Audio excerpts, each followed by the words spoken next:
कुछ दिन राज सिंहासन पर बैठ करके राज शासन करते हैं महाराज परीक्षित।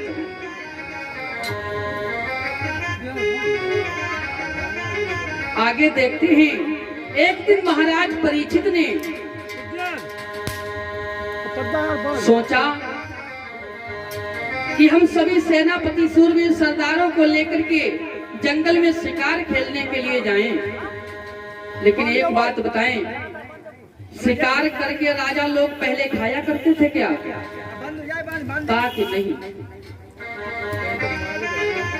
राजा लोग शिकार तो जरूर करते थे लेकिन मांस नहीं खाया करते थे। फिर राजा लोगों का शिकार करना एक खेल था। जो भी पशु पक्षी वृद्ध हो जाता था, कढ़िलने लगता था, चलने के लायक नहीं रहता था,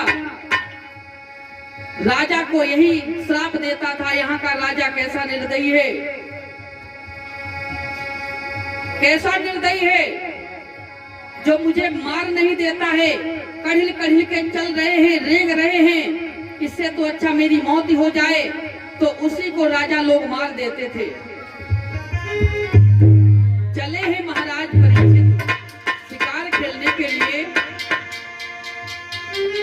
आरे सो मेरे श्री गणेश और शारदा शेष महेश मनायो और मात पिता को सुमिरन करके तेगा हाथ उठायो।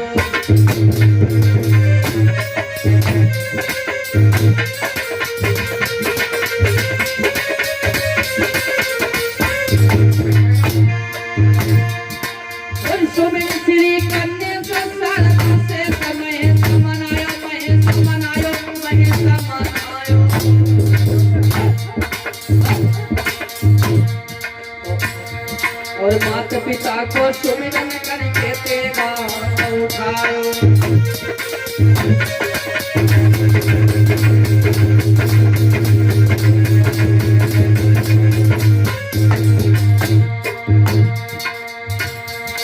घोड़ा पे भयो सवार सुनो सरदार ने बिलम लगायो। और बिकट बनी में जब राजा घुसिया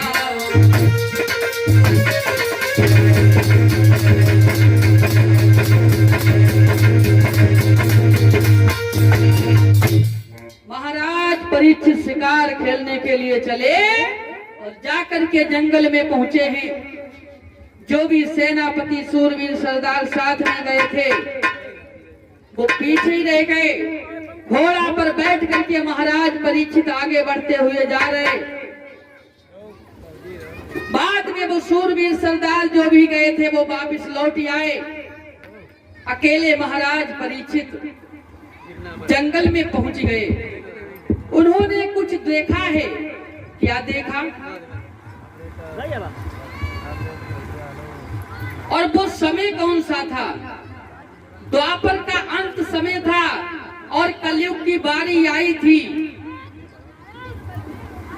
कलयुग की बारी आने वाली थी। तब महाराज परीक्षित शिकार खेलने के लिए चले। इधर इधर घूमते रहे और बाद में जंगल में पहुंचकर उन्होंने कुछ दूर से देखा। एक गाय भागती हुई आ रही है, उसके पीछे एक बैल भागता हुआ आ रहा है। लेकिन उसके भी पीछे कुछ और देखा भैया ब्रजेश। क्या देखा मालूम? महाराज परीक्षित ने देखा एक काला क्रूर भयानक चांडाल भागा आ रहा है, हाथ में मूसल लिए है। हुआ ऐसा कि उसके पीछे काला कुरूप और चांडाल भागता आता है। जब उसका मूसल पड़ता है तब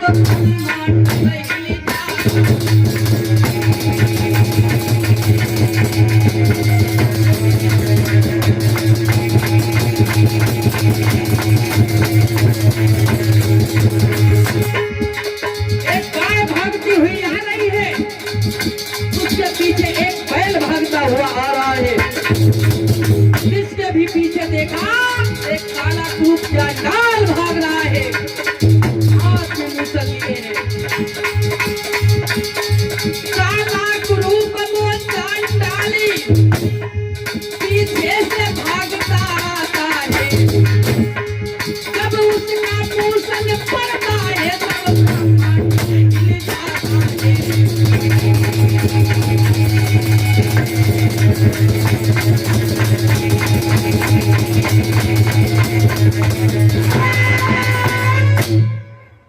काला क्रूप चांडाल गाय और बैल के पीछे भाग रहा है, और जैसे मूसल पड़ता है ब्रह्मांड हिलने लगता है।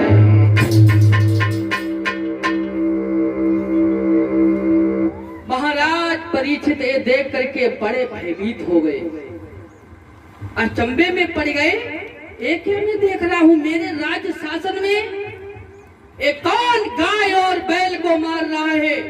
आगे बढ़े हैं, ठहर जा,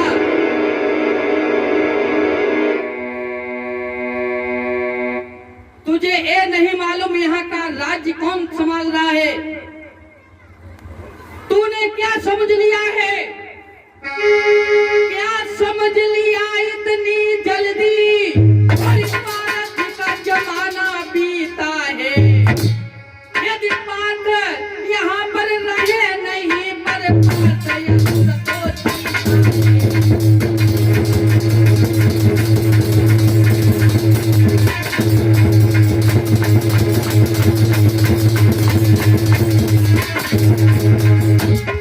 क्या समझ लिया है?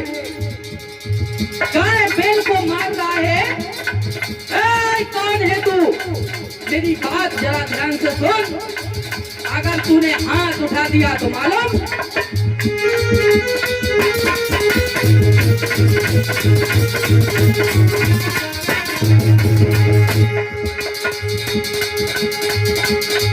यदि तो पर हाथ उठाया तो हम उसी हाथ को तोड़ेंगे, यदि तो पर हाथ उठाए तो हम उसी हाथ को तोड़ेंगे।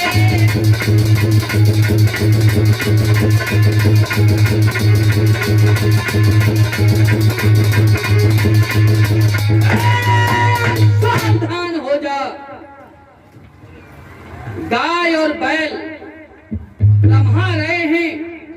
महाराज परीक्षित पास में पहुंचे हैं, गाय पर हाथ फेरा तो गाय रोक करके कहने लगी, आप हमें देख रहे हैं, गाय मैं नहीं हूं, फिर कौन? मैं पृथ्वी हूं।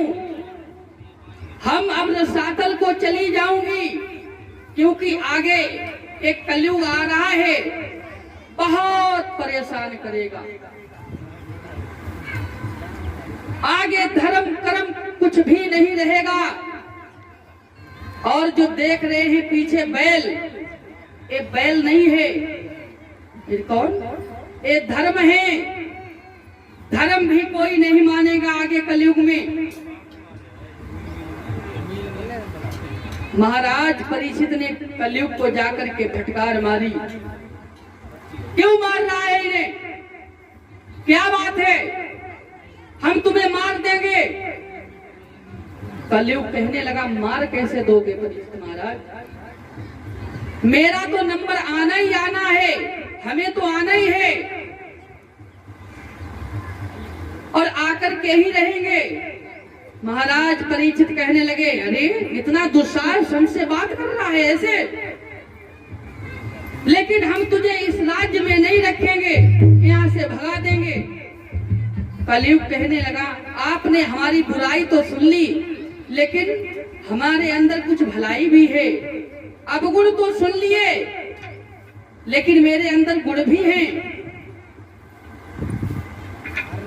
लेकिन एक बात बताएं, वास्तव में जिसके अंदर अवगुण ही अवगुण होते हैं, उसके अंदर भी कोई न कोई गुण होता है। बात एक ये है कि राजन दुनिया एक सी नहीं, और दाने के भीतर गुण भी है।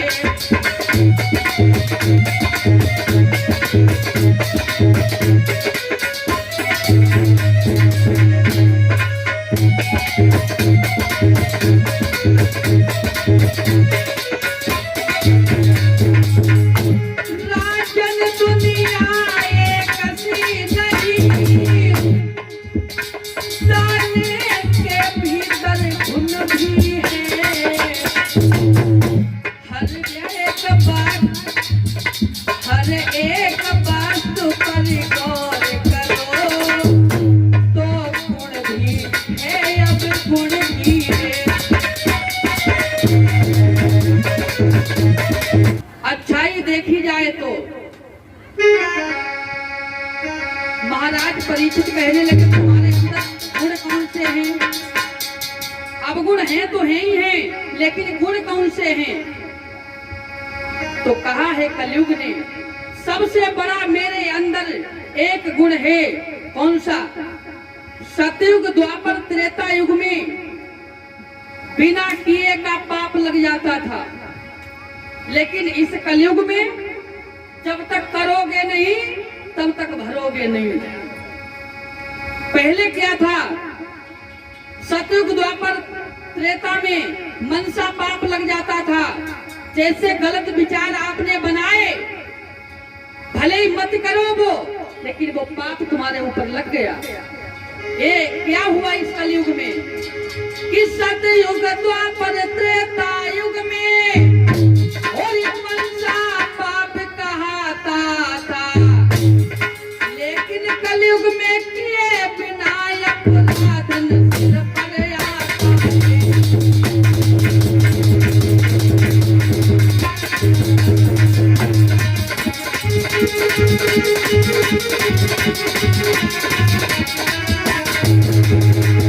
सतयुग द्वापर त्रेता युग में और मनसा पाप कहाता है, लेकिन कलयुग में किए बिना अपराध सिर पर आता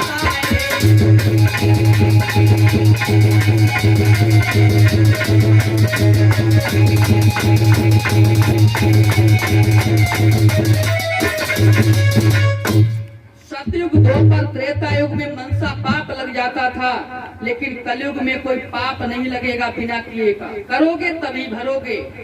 और भी गुण हैं। कलयुग के बल नाम आधारा और सुमिर सुमिर नर उतर पारा।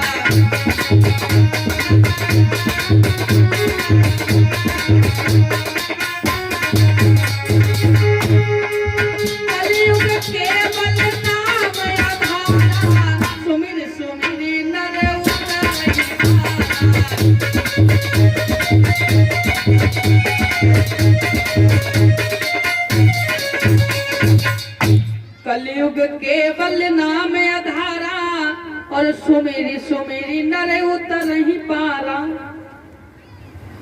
एक बार राम कहो तो आराम मिलता है इस कलयुग में।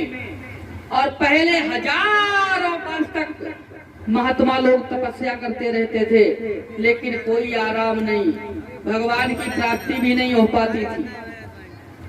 कलयुग में सबसे बड़ा यही फायदा है, एक बार राम कहो बस आराम मिलता है। लेकिन महाराज परीक्षित कहने लगे तुम ऐसे नहीं रह सकते हो, फिर हम तुम्हें जगहें देंगे, उन्हीं जगहों पर आप रहेंगे, ऐसे खुलेआम नहीं रहेंगे।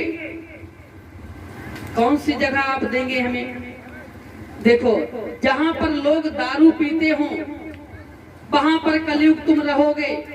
जहां पर लोग जुआ खेलते हो वहां पर रहोगे। जहां पर बेस्याएं नाच रही हो वहां पर रहोगे।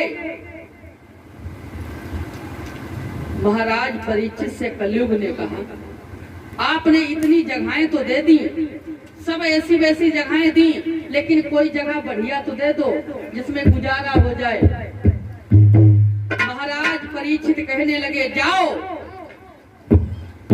मोह का प्रतीक होता है स्वर्ण, तुम जाओ सोने में और वास करोगे। जो सोने का नाम सुना महाराज परीक्षित भूल गए थे मेरे ऊपर सोने का मुकुट है सर के ऊपर। तो कलयुग ने छलांग लगाई और महाराज के मुकुट में प्रवेश कर गया कलयुग। गाय का रूप धारण जो किए थी पृथ्वी, वो अपने आप स्वयं स्थापित हो गई, बैल भी अपने स्थान पर स्थापित हो गए। अब महाराज परीक्षित की बुद्धि भ्रष्ट कर दी उस कलयुग ने। महाराज परीक्षित उनके अंदर कुछ गलत भावनाएं आने लगी धीरे धीरे आगे बढ़ते हुए चले। उन्हें प्यास लगी। जब प्यास लगी उन्होंने सोचा ये आगे आश्रम है, यहाँ पानी जरूर मिल जाएगा और अपनी प्यास बुझाएंगे। जाकर के पहुंचे हैं आश्रम में। महात्मा जो थे समाधि में बैठे हुए थे। कौन महात्मा थे बताएं? लोमस ऋषि महात्मा। लोमस ऋषि महात्मा जो थे समाधि में बैठे हुए थे, आंखें बंद किए हुए थे। महाराज परीक्षित जाकर के पहुंचे हैं। महात्मा जी को देखा है, आंखें बंद किए हैं। महात्मा जी को से कहा, अरे हमें पानी मिलेगा क्या? अरे मुझे प्यास लगी है। महात्मा जी कुछ भी नहीं बोले। तो महाराज परीक्षित ने एक बात कही। अरे अभिमान आ गया महाराज परीक्षित को। क्यों? वो तो कलयुग वास कर चुका था, उनके मुकुट में अभिमान आया और बोले, यहाँ के हम राजा हैं, सभी लोग मुझे प्रणाम करते हैं, मेरी सत्ता में रहते हैं।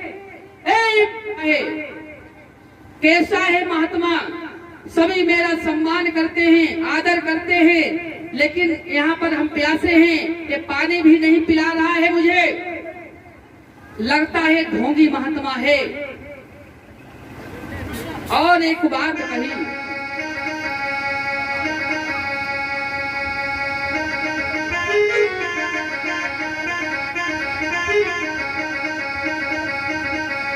ए महात्मा नहीं कोई अभिमानी, महात्मा के भेष में अभिमान।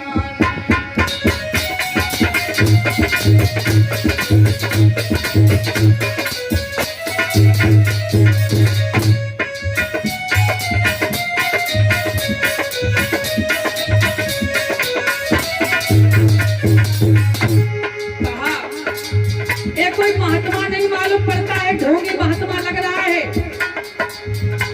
महात्मा नहीं है पाखंडी, कोई लगता है अभिमानी। नहीं इसने जाना मुझको,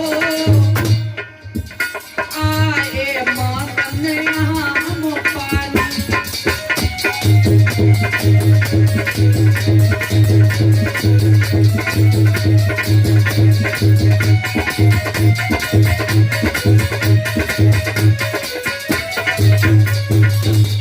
पाखंडी महात्मा लगता है। तुरंत ही महाराज परीक्षित ने वहां पर देखा, एक मरा हुआ सर्प पड़ा था। जो मरा हुआ सर्प पड़ा हुआ था, तीर से उठाया और महाराज परीक्षित ने उस महात्मा की गर्दन में डाल दिया और वहां से चले गए। इधर महात्मा समाधि में बैठे हैं। वहां पर कुछ बालक खेल रहे थे। उन्होंने जाकर के उनके पुत्र श्रृंगी ऋषि को बता दिया। श्रृंगी ऋषि इन्हीं महात्मा लोमस ऋषि के पुत्र थे। श्रृंगी ऋषि को जब पता चला, तुरंत ही चल लिया, बिना सोचे समझे श्राप देने लगे। जब उन्होंने सुना किसी ने मरा हुआ सर्प मेरे पिता के गर्दन में डाल दिया है, तुरंत ही श्राप दे दिया। क्या श्राप दिया? जिस समय कहा है मेरे हाथों से तेरी मौत लिखी है, अब हम तुझे श्राप देते हैं।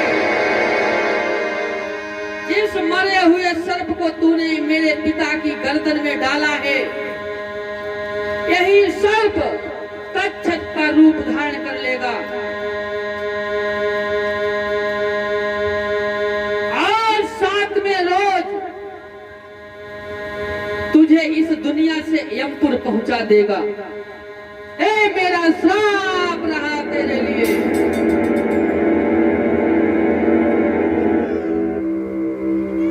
इतना श्राप दिया।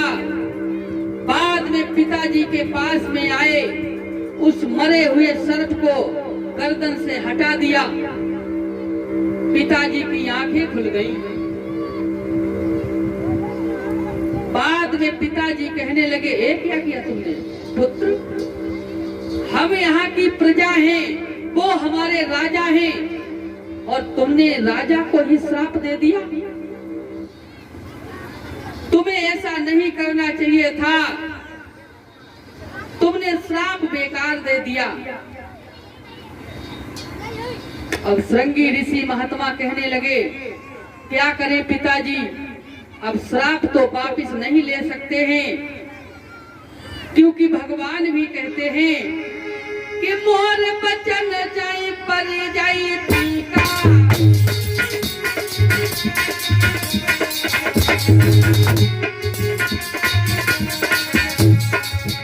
अरे मोर बचन जाए पर जाए टीका,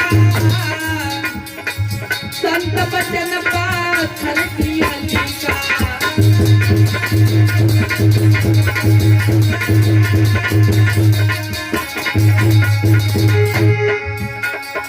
लेकिन एक बात और बताएं, अरे संत हृदय नवनीत समाना, कहा पर कहा न जाना।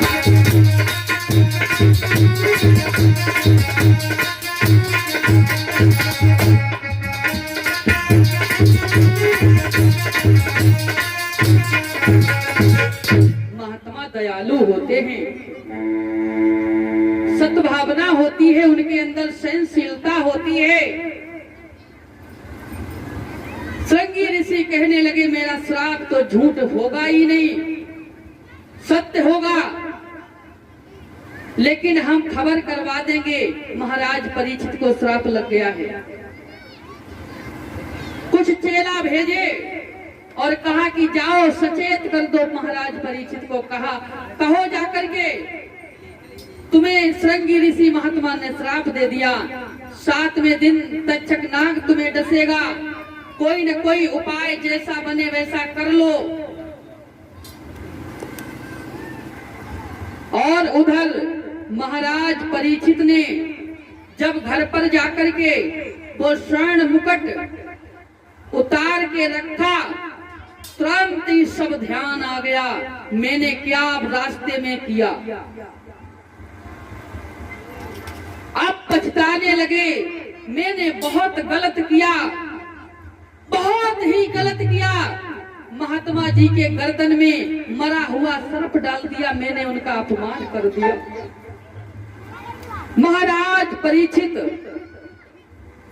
इसी प्रकार से सोच रहे थे, तब तक वही चेला जो श्रृंगी ऋषि ने भेजा था भाग करके पहुंचा है महाराज परीक्षित के पास में, और जाकर के कहा, आपको श्रृंगी ऋषि महात्मा ने श्राप दे दिया है, तक्षक नाग के काटने से आपकी मृत्यु हो जाएगी, आप कुछ उपाय कर लें 7 दिनों में।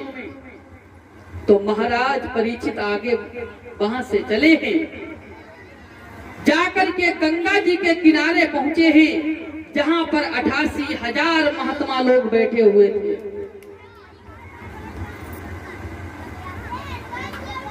वहां पर 88,000 महात्मा लोग सत्संग कीर्तन गुणगान करते हैं, भगवान की कथाएं कहते हैं। वहीं पर महाराज परीक्षित चले हैं और जाकर के पहुंचे, सभी महात्माओं ने आदर सम्मान किया और महाराज परीक्षित को बैठा लिया। वहीं पर सुखदेव भी एकांत में बैठे हुए थे। सुखदेव